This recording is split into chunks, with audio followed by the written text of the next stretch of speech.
আলডব খানকে তো আপনারা সবাই চেনেন কম বেশি, কারণ সে কিছুদিন আগে কিন্তু সুদর্শন পুরুষের পুরস্কার পেয়েছিল। তারপর কিন্তু অনেক আলোচনা সমালোচনার শিকার হয়েছিল সে। এখন সে আবার আলোচনা এসেছে কি জন্য আমি আপনাদেরকে বলতেছি। তার বাবা মারা গিয়েছে, এটা কিন্তু গতকাল আপনারা সবাই জানেন। তারপরে সে কি করেছে দেখেন, তার বাবা মৃত্যুতে গিয়েছে সে একটা মেয়েদের মতো পোশাক পরে, সেটা বাদলাম মেয়েদের মতো পোশাক পরছে। তারপরে সে দেখেন কি করতেছে, আমি একজন কম্পিউটার ইঞ্জিনিয়ার, পাশাপাশি মিডিয়া ব্যক্তিত্ব।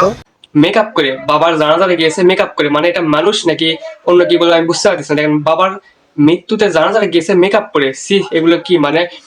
যখন কাউকে কোনো সুশিক্ষা মানে ইসলামী শিক্ষা দেওয়া না হয় তার অবস্থা ঠিক এরকমটাই হয়।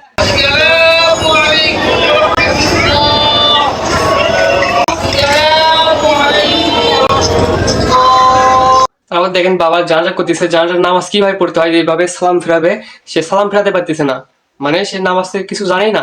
তাহলে বলেন এর পরিস্থিতি কি হবে পরকালে? মানে বাবার যায় জানাজারে যায় মেকআপ করে, মেয়েদের মতো পোশাক পরে, তাকে আর কি বলবো? কিছুই বলার নাই। তো সেই জন্য আপনার সন্তানকে আপনি সুশিক্ষা দেবেন যেন আপনার মৃত্যুর পরে সে সঠিকভাবে সব দায়িত্বগুলো পালন করতে পারে। তো ঠিক আছে, সবাই ভালো থাকবেন, সুস্থ থাকবেন। আসসালামু আলাইকুম। পরবর্তী কোনো ভিডিওতে আমার সাথে আমার দেখা হবে।